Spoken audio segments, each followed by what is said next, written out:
last night, and I think they smell worse than before I washed them. My first blister for the Camino. I think my sock was rubbing. It must have folded or something. Should have stopped and fixed it. Didn't. Got a little blister.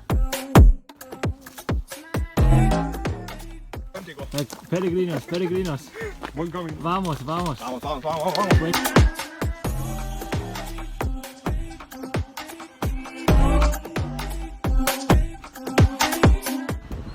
Beautiful part of the world I'm walking through now, up on the side of a valley, making my way into Pamplona. I'm walking alone for a little bit after spending the last yesterday and this morning with different people, having some really interesting conversations, some really interesting chats, and really immersing myself in Spanish, which is a great thing to do. And quite a mental workout. It really, you really have to focus. I'm certainly not able to take it all in subconsciously, you know, the way we seem to be able to do it with English. Had some really interesting chats. Different people from very different backgrounds. Also chatted with someone from New Zealand, and you know, it's got me thinking a bit about the way, you know, the different cultures do things. And having lived in Spain for 6 years, 6.5 years, there's some things they do really well, and then obviously there's some things, for example, in Australia we do well. You know, throw into the mix the UK. You know, I think Australia's its origins are from the UK, and the way of doing things is quite aligned, although distinct. Which is an interesting topic in itself. But one of the things that it got me thinking about was like mental health stuff. You know, all the issues in Australia, you know, I guess New Zealand, you know, Australia's a rich country, has mostly incorrupt government systems, although nothing human is perfect. But you know, the Spanish, on the other hand, the Latin countries, as like, say Latin, but let's say Mediterranean countries, corruption is a real issue. Coming from McLaren and working with a lot of people from the south of Italy, that really brought that into stark contrast. Just the different ways of doing things, and the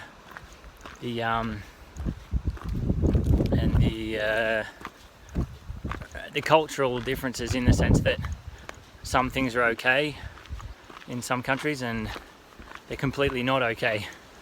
And it's kind of a bit of a point of confusion for somebody from another country who thinks something is totally okay. The lady from New Zealand, she had that issue.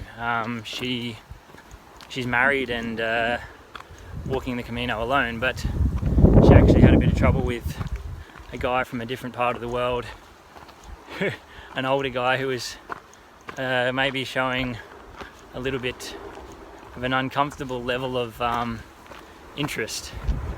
And so, you know, certainly some cultural differences there. You sort of see lots of different things on this walk, but yeah, the point of mental health outcomes is a really interesting one, because on the face of it, the Spanish could be worse off, but somehow I think because they're very close family structures, because they're quite open they're not afraid to express emotions, and they're not afraid that somebody's going to hold a grudge if they do express their emotions.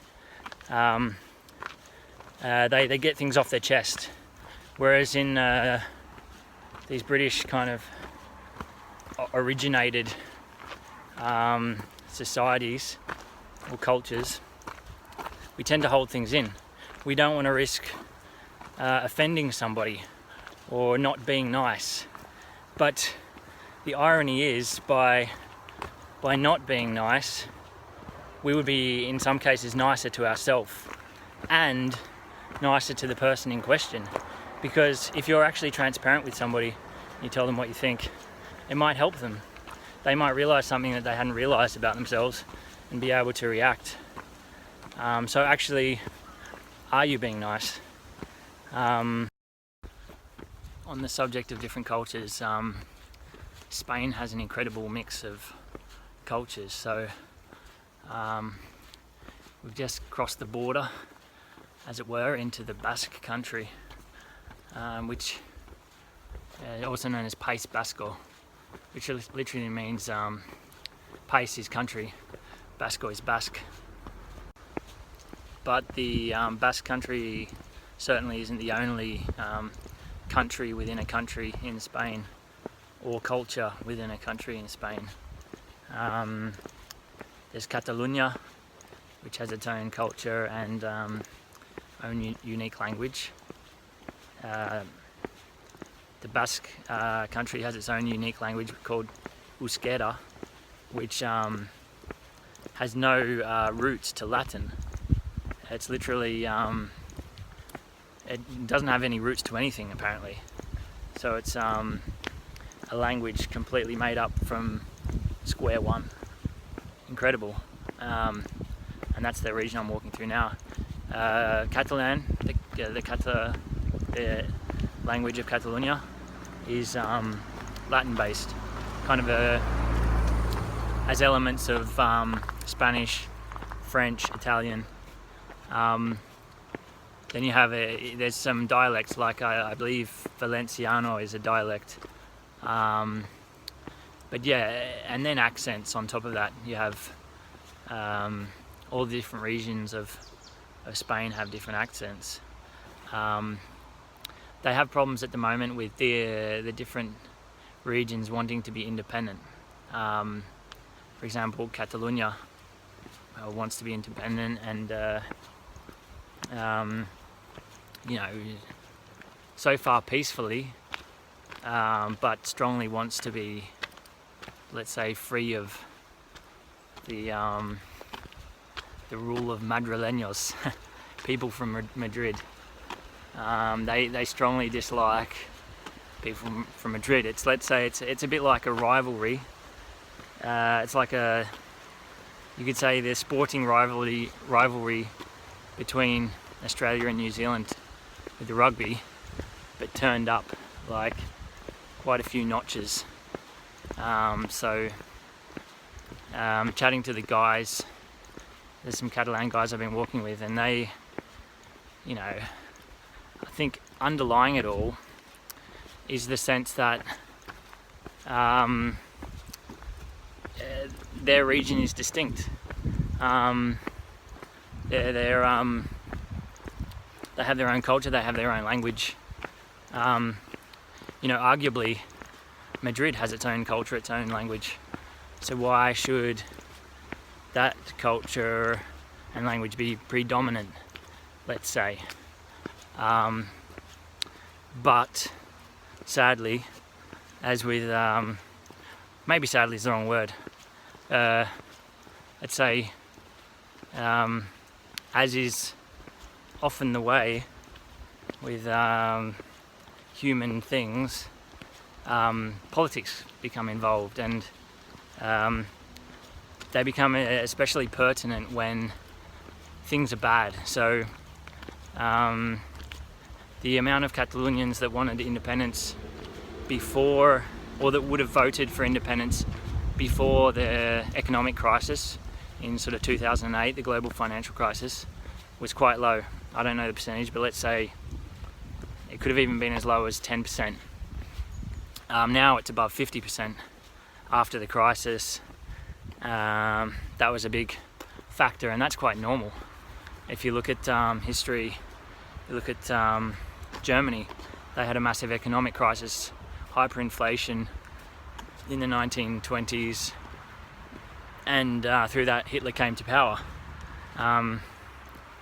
He reinvented the economy, but started some world wars, or a world war, and did some horrible things to certain people.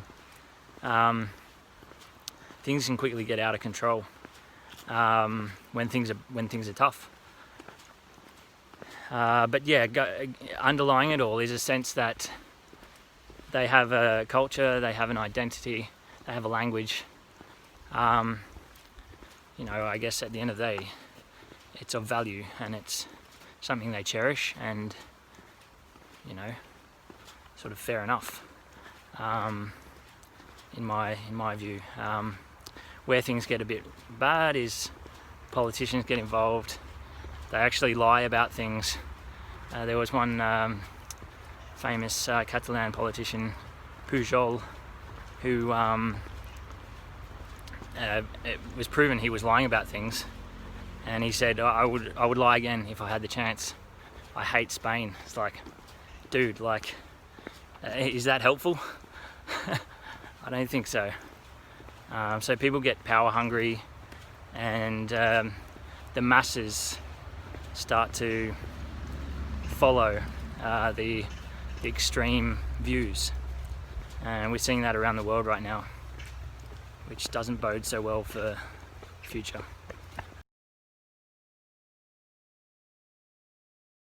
That little blister I showed you yesterday just had a blowout. Stopped to have a look at it. One on the top of my toe, weird spot to get it, but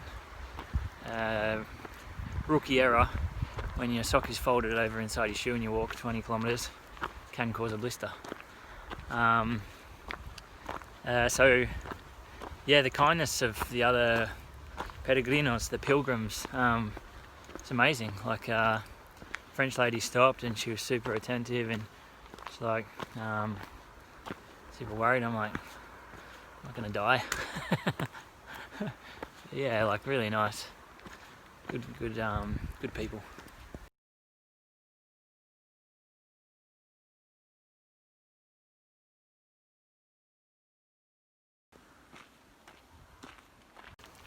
So first principle or lesson learnt during the Camino: when something is uncomfortable, stop and fix it. Don't push on through it. If you have a sock that's not sitting right, fix it, because on a long journey, you're smarter just to fix things straight away and let things keep on rubbing. And a 100-meter sprint, possibly you're better off continuing.